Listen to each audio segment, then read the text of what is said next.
qui dirige le pays. Maman Olive Nagake, Ouazana Jeannette Kabila, actuellement. Je vais vous dire par là, je vais dire quoi. Les consultations nationales levées par le chef de l'État, personne n'a Robima. Donc c'est la décision parce que déjà à un moment dans un où tu peux déplorer les militaires à un niveau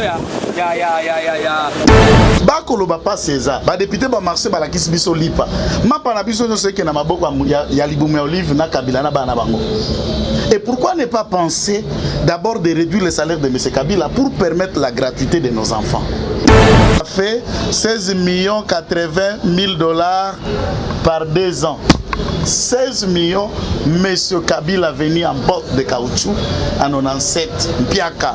16 millions de $ pendant que Félix est là, ça sort. Soit à l'exil, soit Kabila qui est makala pour s'ambre, na ebise qui n'a tiqué la tête. Pour les babongis, c'est les avis de la kaka et Kabila à côté. Tu vois? Donc la personne qui peut en fait détenir passeport diplomatique, c'est un gouvernement, tout hasard reconnu dans le statut à l'État. Kabila actuellement c'est l'autorité immorale. Il y a un front de criminels au Congo, le FCC en cycle. Kabila voulait partir à Kolwezi, parce qu'il y a qui m'a Zambie. Mais qui dirige le pays? Kabila cause à la Mosante ndengeni. Parce que naibisa koka, omoni Satana ko, Satana soka zana représentant na Congo kombo na Kabila. Satana na Molili, Kabila na Polele. C'est comme ça qu'ils agissent. Non, c'est comme ça Jésus aussi marchait avec Judas, sachant que Judas à côté Kaye. C'est ça le problème. Même quand Moïse était là, il y avait aussi les prophètes de Baal. Mais la sort à Kabila est connue. Moi je vous l'ai dit. Si j'étais lui, mais si ko ba Kongo lo ba Hollanda, pour na biloko te katana, esengane, faut na pas. Bakangaye. Bonjour, bonjour, bonsoir, bonsoir. Na balandino sur la voix céleste. Mbote na bino, mbote bozali belé partout dans le monde. Vous avez la biso par la internaute. Wana niveau États-Unis na moni. Pasteur César Mouanga, Richard Kaleka Kologo. Na Suisse, c'est que pour maman Konde Chita la main de ce premier. Na France, maman Kabaz Charlotte, en Belgique, maman Dédé Charlotte. Vous en Asie, Océanie, en Afrique, sans oublier en République démocratique du Congo. Les alliés de Konabino, Moïse Mon Kantiba, Nemiso Bodinara. Tolo baté, Otosala décryptage ya actualité politique. Lelo awa nazali na sengo makasi ya yamba. O souvent bonde retourna akenda wapi antibal pourquoi na tolo baté ayaka le sauté maître Joël Kitenge moko ya IDPS na ine to sala décryptage ya actualité. Bo saboye na kata chaîne. Merci so ndeko cameraman John Makoki Bende na ndeko Avi Bea ndeko ba lo les ofuta c'est matoroba Nzamba botokozawa. Maître bonjour. Bonjour Antibal, bonjour Nabande Konos Bazo Kolanda Bisso. Mingi bonjour na président Sekito Musashino Yenda Simbi Paris. Merci bande watuna ki o disparaître na to bato to baté oui bisa bamoni. Non même pas. Na disparaître bande ko ba responsabilité kaka muke. Nous sommes là et à chaque fois que le besoin est toyaka. Tozali wana. Ok, merci maître. Directement, tu as abordé pour ma question, ma consultation. Les chefs de l'État vont s'adresser à la nation, ils s'adressent à la nation les 20. La Mouka, branche, il y a failli Luna Mosito, na FC, comme même langage. Babi, que non, la résolution, et Taliban. Alors, au lieu de continuer la consultation, alors qu'il y a une voix où il y a un dialogue, il y a un Tshisekedi, il y a Fatini Fayulu Kabila Pona, parce que des sommes où ils ont imposable un bâtiment de boy lobby, les aussi bimi à consultation, tout le monde a la Mouka à Mosito, la Mouka à Mosito, na Fayulu, Koto FCC à Kabila, bâti mais la des sommes qu'on a beaucoup. Bon, merci. Je crois que le président de la République a pris une bonne option. Il y a qu'à consulter les leaders qui ont une représentation nationale. Et dans l'idée à l'union sacrée de la nation, on a des leaders majeurs. Mais il y a aussi des leaders mineurs, Oyo, tout fait nombre, qui sont venus pour le reste. Ça, c'est significatif. C'est une couche. Voilà le significatif, c'est un langage. Les autres, la communication, ils savent, les Arabes, vraiment pour la communication non verbale, la communication gestuelle et le symbole qui dit tout. Un président de la République a yambi bana ya balabala. bano bazona une occasion à côté à l'okolo na palais présidentiel T. Mais face à face, cet enfant est face au président, pas un ministre, pas un gouverneur, au président pour parler et les idées. Je vous informe qu'en matière il y a sali peu réflexion, il n'y a pas un idiot.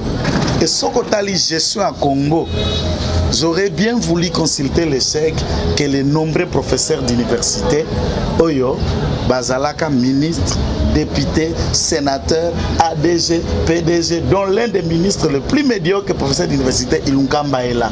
Entre Chèque et Ilunkamba, tant qu'il y a Chèque, que le médiocre Ilunkamba. Pour des raisons, lui est professeur, incapable de résoudre les problèmes, il y a population pour être chef du gouvernement. Mais comment ne pas écouter Chèque, ce gars sur le langage n'a qui Chèque? Je ne voudrais ici qu'on instrumentalise, parce que j'en ai entendu même certains ont fustigé, il y a Koyoka Saï ou le reste. Attention, dans le théâtre, on a des avocats comme Elombe, on a des rock bondo, des intellectuels qualifiés. Même Saï n'est pas un idiot. C'est un art Nazako exercer. Il ne faut pas un politicien plus important, le musicien moins important, les chèques ou les chauffeurs ou receveurs, ton moto à motard est moins important. Non, non et non. Et je reviens à la question qui était bonne pour que Nabungate. Le président de la République ne doit pas écouter la Senko. Ne peut pas donner accès à Makambo au soi-disant état de dialogue. Le peuple marche au Salaki Lobby, c'est pour lui dire que l'idée à consultation, nous avons adopté et adhéré. Nous l'attendons et tous elle a des bonnes décisions au Yokobima, notamment qu'ils nous disent clair et net sur la nature, la fin ou la continuation et accord, il y a Bali et FCC. Si on va continuer ou pas.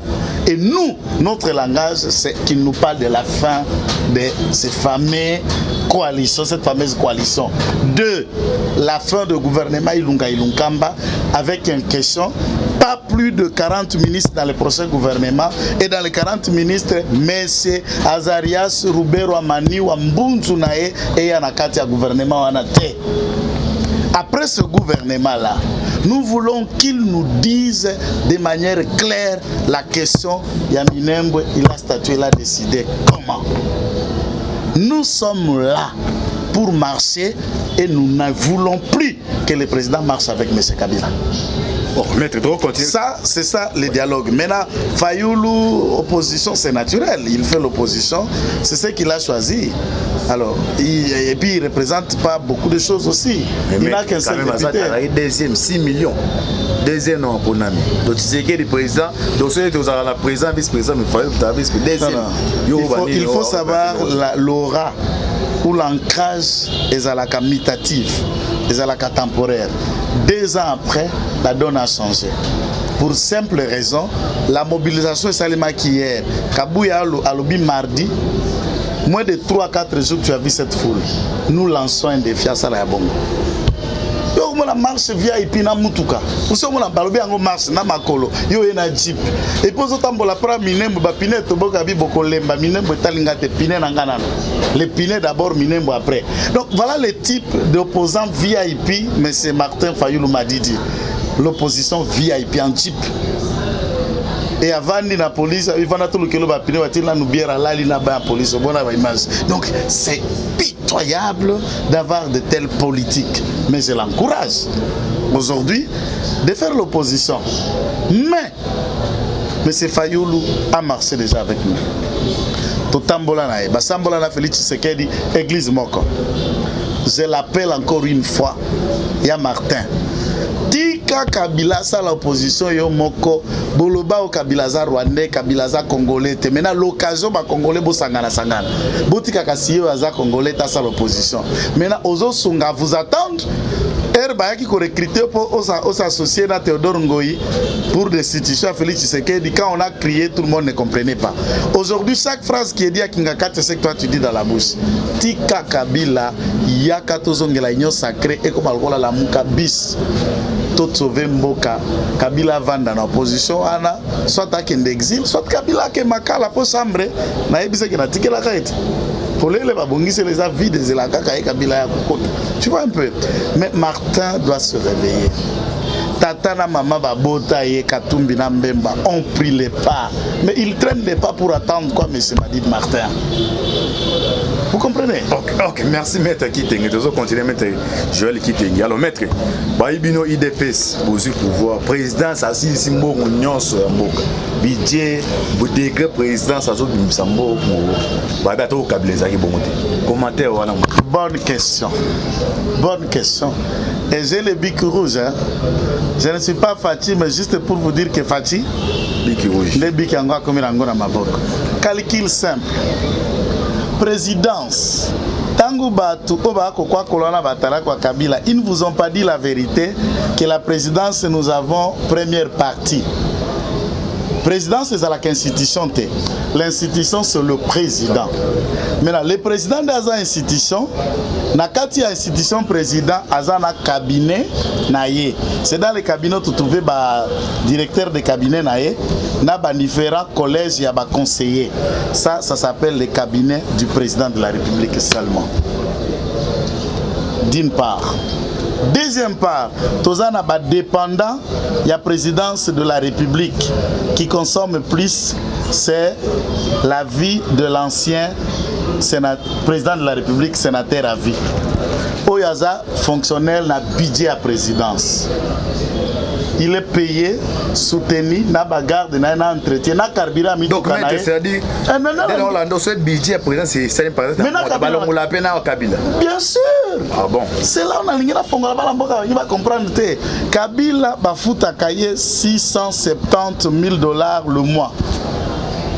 Multiplié par 12 et ça lui 8 40 000 $ par an.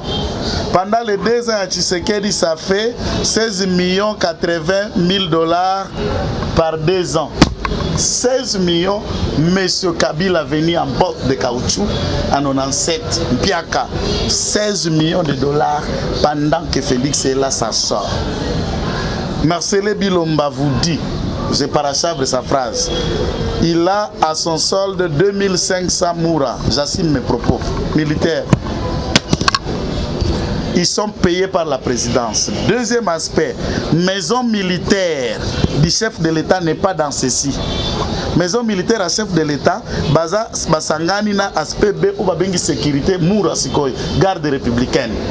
Bafuta maka na FRDC te bafuta mi FRDC ndambu, mais leur argent vient du fonctionnement de la présidence, ça s'appelle sécurité à président. Deuxième aspect, IGF. Inspecteur général, inspection générale à la finance, c'est pas à Linguete. Fonctionne à la présidence. Na budget à IGF, na 4. C'est dans la présidence. 3, ANER. Au dire côté agence, agence à lutte contre la corruption. Réserve stratégique, ça la Rabilanga. Bureau de coordination centrale. Agence nationale de lutte pour les transitions écologiques. C'est-à-dire président c'est un dépendant et belé. Tant que vous dégagez budget mobimba, on ne vous dira pas que mbongo kende ki na IGF pour ba venir enquête ya ba mibi. Mbongo ezalaki pour na ANER, mbongo kende ki pour na ba Moura, mbongo kende pour na, on vous dit tout simplement la présidence. Un aspect. Le bureau de M. Kabila à l'époque, ezalaka na un seul conseiller chargé de lutte contre la corruption, professeur Louzol, conseiller spécial. Tant que vous avez pour faire fonctionner un seul conseiller. Bakwa louer par exemple pour créditer crédit de fonctionnement, prenons l'hypothèse, il y a 1 million de $, pour le conseiller Louzolo. Tshisekedi arrive, il pense, et puis Louzolo a travaillé pendant une durée, jusqu'à ce que la agence soit rendue Louzolo à Longwe. Même pendant Tshisekedi, Louzolo a continué à travailler comme conseiller. Abima qui n'a noté pour, il fallait qu'il va nommer Moutoumoussou na place pour sa remise et reprise. Tshisekedi pense que Moutoumoko est cocaté. Ça veut dire Olia Moutoumoko a été battu. Agence de lutte contre la corruption. Mbongo Sengela qui fonctionner Louzolo comme individu ne va pas fonctionner l'agence comme une structure, comme une entité. Vous verrez que maintenant les dépenses, au lieu que ce soit une dépense à un individu, et qu'on triple et qu'on double, puisque la chaîne, il y a commandement, paye action, même il y a fonds à louer, échanger et varier. On ne l'a pas dit. C'est malsain d'expliquer, puisque dans cet argent par mois, Kabila prend tout. 670 000 $, alors qu'aujourd'hui, les salaires de M. Tshisekedi, pas Kolandangai et Sika Oyo, ils en ont 16 800 $ le mois. Je lance quelqu'un en défi. Je suis avocat, je pèse bien mes mots. Oui, combien de fois vous avez vu Azana moins de 20 000 $ de salaire le mois. Que quelqu'un appelle tout le monde, soit vidéo à nous bamba. Que quelqu'un vienne avec les éléments contraires. On a des entrées, mon cher. Et tu vérifier dans le monde. La liste elle est là, c'est ça que j'ai voulu vous balancer. Ouais, balancer, la liste, il n'y a aucun président de la République au monde. Oya Toussaka, plus de 400 000 $, 400 000 $ le mois. L'année, j'allais dire. Celui qui prend plus, c'est le président américain, 460 000 $.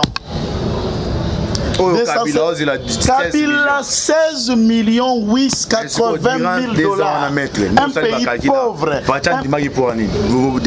Non. Attention. Fachi vient, il trouve la loi. C'est cette loi. Importance statut. Maintenant la loi là, on ne la brise pas. Fachi n'a pas le pouvoir de briser cette loi. Les gens lèvent. Non. Il faut maintenant que les députés Oyo, toko voter, ils ne savent que boycotter les choses, mais pour débattre des questions importantes. Bakolo pas César, ba député ba marché ba la kisi biso lipa. Ma pana biso no seke na maboko ya libume olive na Kabila na bana bango. Et pourquoi ne pas penser d'abord de réduire le salaire de M. Kabila pour permettre la gratuité de nos enfants, pour permettre Eliel Thompson et Kita. C'est suicidaire dans un pays pauvre qu'on donne à M. Kabila cet argent. Et comme il le colle à celui de Loire Léopold II. Donc le Congo est son patrimoine et Binognon, vous lui devrez respect. Voilà pourquoi il s'est donné le titre d'autorité morale. Mais nous expliquer bien. Est-ce que dans le niveau, et pas la Bino IDPS, les communicateurs m'ont expliqué au Manuel là-bas Congolais. Parce que maman a été comme un païen qui est notre ticket de Moïbi. Ok, c'est la réalité. Non, c'est ça le problème. Nous communicateur. Parce que c'est comme si Kabila qui Monsanto ando yibate mais tant mateke nde ko yibebani. Non Kabila ko za la Monsanto ndenge nini parce na bisa ko omoni satana soka za na représentant na Congo kombo na Kabila Satana na Molili, Kabila na Polele. C'est comme ça qu'ils agissent. Non, c'est comme ça Jésus aussi marchait avec Judas, sachant que Judas à côté Caillé. C'est ça le problème. Même quand Moïse était là, il y avait aussi les prophètes de Baal. Mais la sort à Kabila est connue. Moi, je vous l'ai dit. Si j'étais lui, mais si quoi, Bakongolo Bolanda, pour Nabilo Roté Katana, et c'est un faut n'a pas. Bakangaye. Chaque jour, je serai le premier à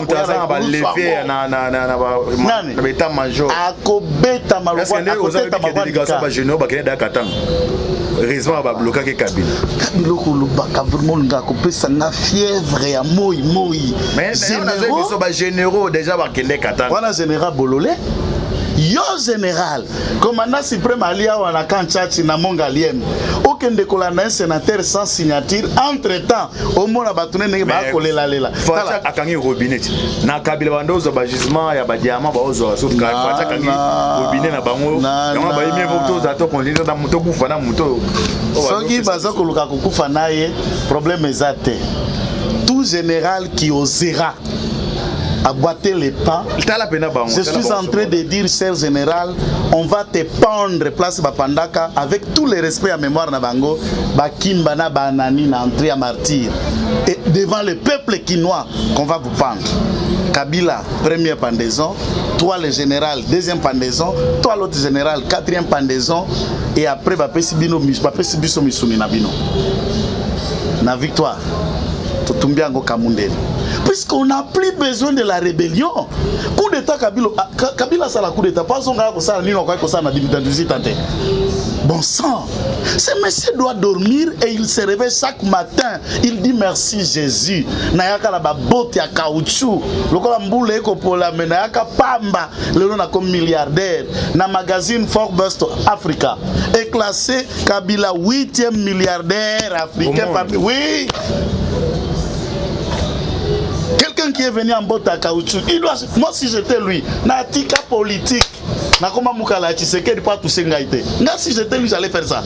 Na tiki politique nakomi ka Tshisekedi atinga kotona kei. Asalba kepo bi aussi mangaite na vana na bomengo na ngai otinga ngala kimia. Mais teti olinge mema ya lokoso en voulant trop gagner. Kabila à côté la vidéo pas kolobana à côté en avance, c'est un prophète politique qui lui parle à côté la mise.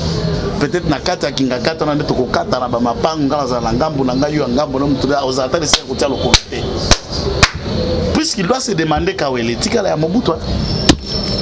Dans le village le plus tombé à Mobutu, Tikala, et de tous les grands dignitaires. Kabila, détrompez-vous, chers messieurs. Les provocations, il faut d'abord que je vous rappelle, l'article 5 de la loi Protastati et protection de l'ancien président de la République dit qu'il a droit de garder réserve. Oui, qu'il a. Il a droit de fermer très bien et de rester silencieux. Non, il a dirigé le secret d'État, il a dirigé le pays à Kouloubalobate. Mais ce Tamboli, nous avons vu que Kabila avait le prototype d'un homme d'État, malheureusement il ne l'est pas. Donc c'était un miracle de la vie, comme ça, Mouzé tombe, du coup tu deviens président et tu t'imposes 18 ans et voilà. Okay, merci maître qui t'engue continuer les maître qui t'engue alors maître n'invite sur l'andi njembo moko ingratitude ya chala mwana bimisi njembo wana abike non nan chama no masi akwe de masala abike non on a été sur l'andi njembo wana ingratitude na miso neto ba dans les réseaux sociaux et tamboli abike azalaka ke machala mala Kabila pesi fati pourquoi me lo fatio azolinga trahi abinjeto fata mateli alinga mateli yango kaka oui ba jambale akolele na 26 ans. Mais en France, il peut y avoir une bonne politique. Ah, Macron, n'emballez pas Macron. En tout cas, Macron, ça ne vaut rien la peine.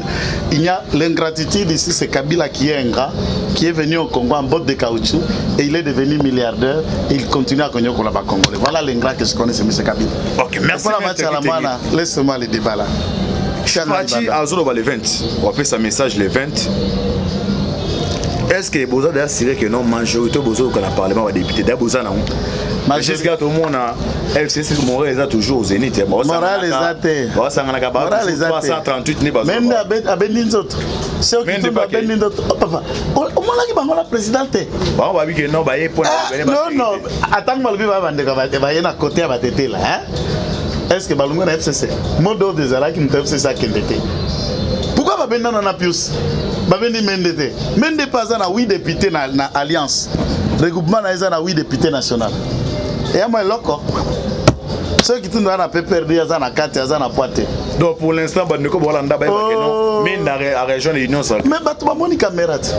C'est un politicien. Est-ce que vous avez quoi qu'on la biloba loba? Lui c'est un politicien. Le l'autre quelqu'un badjale le amike ba cousin ngai Jimmy qui Zoé Kabila pas que d'ailleurs on va appeler Zoé Kabila pas contre l'Union sacrée. Zoé Kabila les Kabila. Zoé Mwazambala Zoé Kabila. C'est son nom propre, Mwazambala Zoé dit Kabila. Ayaki, puisqu'il est gouverneur et que le président de la République a voulu parler avec lui.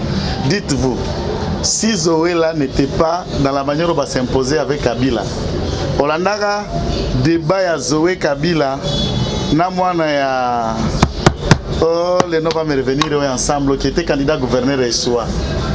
Les noms vont me revenir, candidat gouverneur et Mwando Sima. Non, Mwando.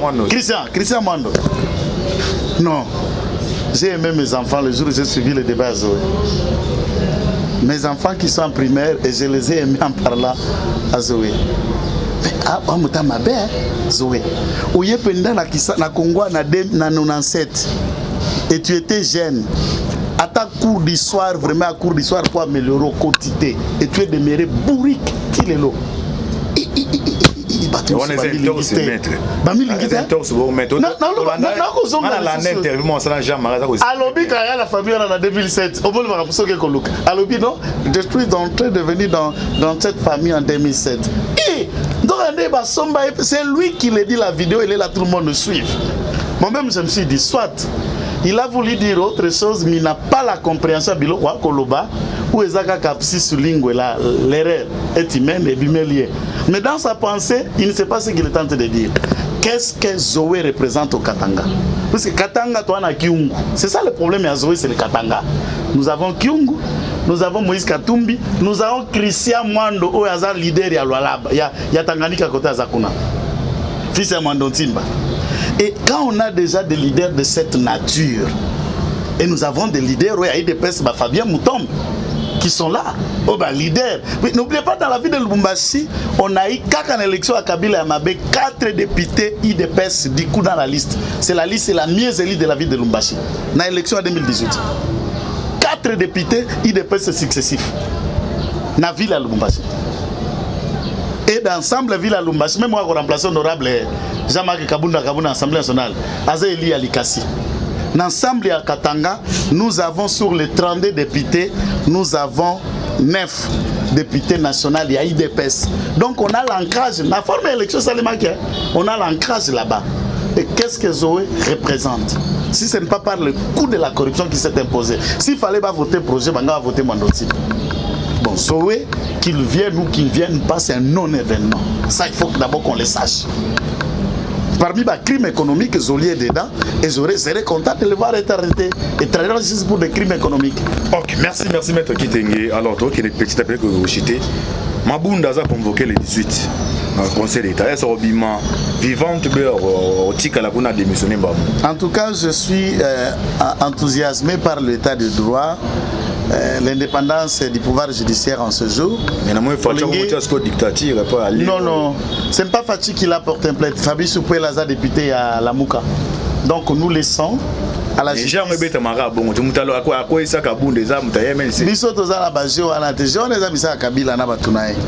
C'est la main du diable cette histoire-là. L'FCC, c'est le front commun contre le Congo. C'est le diable lui-même réincarné dans leur vie, contre le peuple. Vous voyez? Donc, que Mabunda y réponde, c'est une grande dame intellectuelle, hein, mais malheureusement, elle a accepté de faire la politique de l'Autriche, la politique du FCC, et Zobi Misae Mabé. Moi, si j'étais elle, j'allais démissionner personnellement pour la dignité de moment, pour la dignité de l'Équateur, pour la dignité de Bumba, à Longwe. Na Vandi Nanga comme député dans l'Assemblée nationale.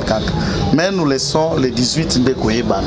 Que la justice fasse son travail sans influence, autre chose. Que ce bureau tombe ou que ce bureau reste, mais ce bureau est Koyi, moi je serai content. Ce qui est Koyi pété, je vais dire gloire à la justice. Honneur à elle. Ok, merci Maître Kitenge. John Maboke Benda à la minute, ok, petit à petit, kokéne kochité. Alors Maître, bah Congolais toi bazozela. Tu sais qui est d'accord le banner, alors 6 minutes. Mba information que non o lobo za na moniri ba Congolo ba otalo o baza libanda ba diaspora na o baza nkata mboka ba Congolo baza nkata mwana o ba diaspora baza libanda mkonja mboka ba Congolo ba ozani ya discours on a peu consultation.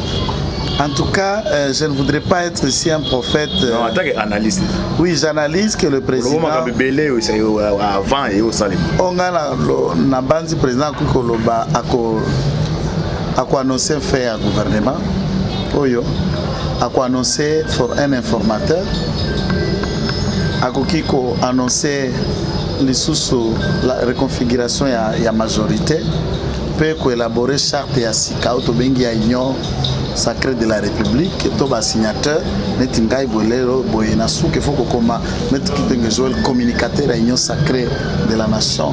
Donc là nous communiquons pour la nouvelle structure au visa Mokonzambo Koti, tout le monde déjà communicateur à cash, tout comme union sacrée de la nation.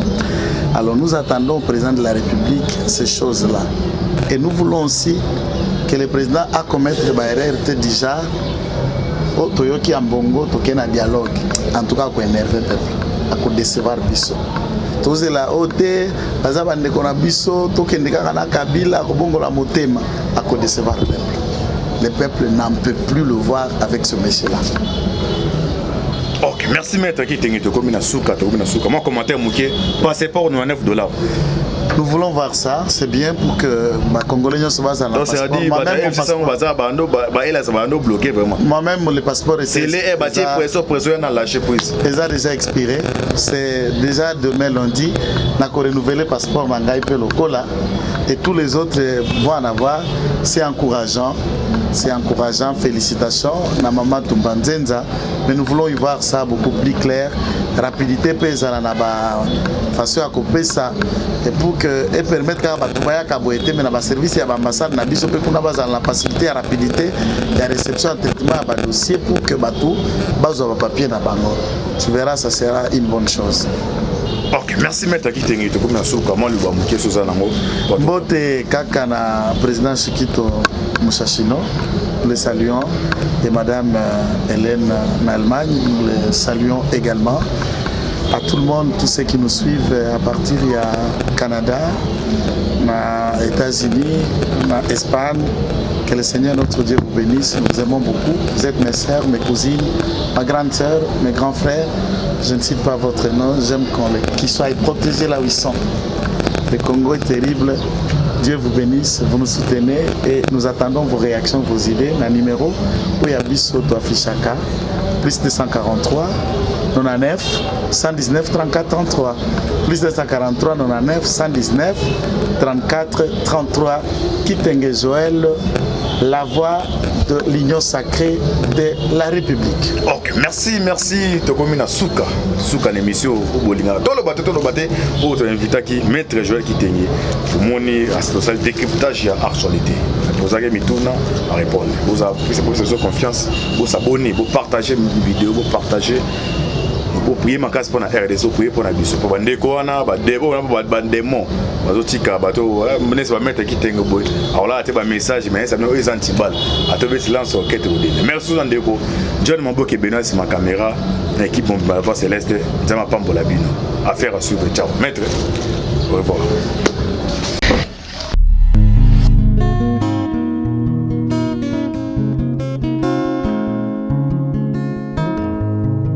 Le temps passe et ne s'arrête jamais.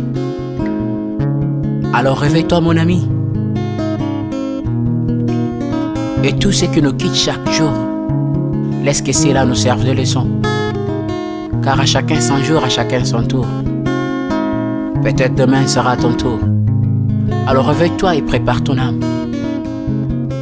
Car un jour.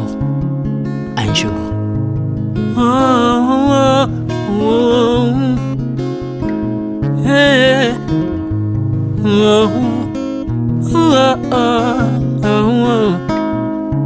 Hey. Le temps passe, le jour s'envole, s'en va si vite sans laisser de traces. Hey. Comment faire pour l'arrêter, car il nous amène vers le jour de départ. Yeah. Tout s'effort avant nous n'ont pu l'arrêter. Il s'en va sans arrêt, sans pitié, ni nous laisse le temps de faire nos bagages, que de tout mener. Le temps passe, le jour s'envole, s'en va si vite sans laisser de traces. Comment faire pour l'arrêter, car il nous amène vers le jour de repas. Tous ces forts avant nous n'ont pu l'arrêter. Il s'en va sans arrêt, sans pitié, ni nous laisse le temps de faire nos bagages et de tout amener. Il s'en va seul sans nous. Faut me perdre tout plutôt que de perdre son âme. À quoi bon tout gagner, ben sera que vanité. À quoi bon tout gagner, perdre son âme si l'on est censé de tout laisser. Moninga, verser le sang de l'autre, demain sera le tour, tu seras seul comme dans un miroir. À quoi bon tout gagner, perdre son âme si l'on est censé de tout laisser. Moninga, verser le sang de l'autre, demain sera le tour, tu seras seul comme dans un miroir. Où tu rendras compte devant le Seigneur toute ta vie sur terre. Après avoir tout gagné, l'on s'en va seul, sans rien amener. Faut me perdre tout plutôt que de perdre son âme. À quoi bon tout gagner, demain sera que vanité. Vanité, vaut mieux perdre tout plutôt que de perdre son âme. Perdre son âme, perdre son âme. À quoi bon tout gagner, demain sera que vanité. Moninga, Moninga, Moninga, Moninga, tala tangwe koleka Moninga, Moninga, tala bato bako kende. Kosala lolendo na mokili okanisi mokili yango yayo, tala bato bakoleka. Tango ekomema ngai, tango ekomema, tango ekotika moto te. Bakulutu bayakala basi bakende Moninga, tala tango ekomema. Papi Charles Mombaya si akenda kala. Otango otango eza komema. Ya Mari si akenda ye misa mungolo tala tango ebebi ye. Papa de baba si akenda kala. Tango tango eza koleka. Ale moloto si akenda kala. Potango tango eza koleka. Ata mobutu sesese kokukungwendo wazabanga asi akenda kala. Tango eza koleka. Uze Laurent Désiré Kabila akenda kala. Tango eza koleka. Tango ekotika moto te. Tango ebangaka mokolo te. Liwa bangaka mokolo te. Abangaka peleki te. Abangaka motambongo te. Yokaka pe mobola mawa te. Liwa tango yaka amemaka moto nyonso moto nyonso tango ekoleka ndengela bomoi na yo epana yawe. Tango ekomema ndengela bomoi na yo mokolo na yo ekoya okokende ndenge nini. Le temps passe, ne s'arrête jamais. Le temps passe. Moninga, Moninga, Moninga, tala tango ekomema. Moninga, Moninga, tala tango ekoleka. Moninga, Moninga, Moninga, tala tango ekomema. Moninga, Moninga, tala tango ekomema. Tango ekotika moto te. Engela bomoi na yo. Tala bato bakokende. Osala ndenge nini okotikala ebende te. Okotikala ebende. Le temps passe, ne s'arrête jamais. Le temps passe, ne pardonne jamais. Le temps passe, ne s'arrête jamais. Lengela bomo Moninga,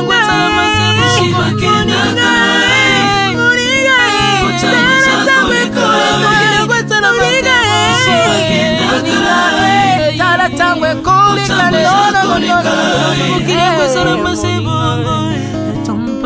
Ekolo nyonso bato tango eza koleka. Nalela mpona nini nalela mpona nini tango eza koleka.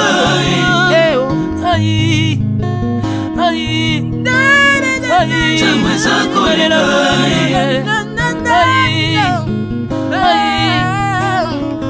Tango eza koleka. Le temps passe. Oh, Alvin et Béa. Tala tango ekoleka. Tala tango ekoleka. Nabongisa bomonanga mpona nini bato bakokende biloko nyonso ekoleka. Nalela tina nini natangisa makila na boma bato mpona nini soki nyonso ekoleka. Un jour nabanga kufa mpona nini soki naza putulu ya pamba mokolo ezali na koleka. Le temps passe.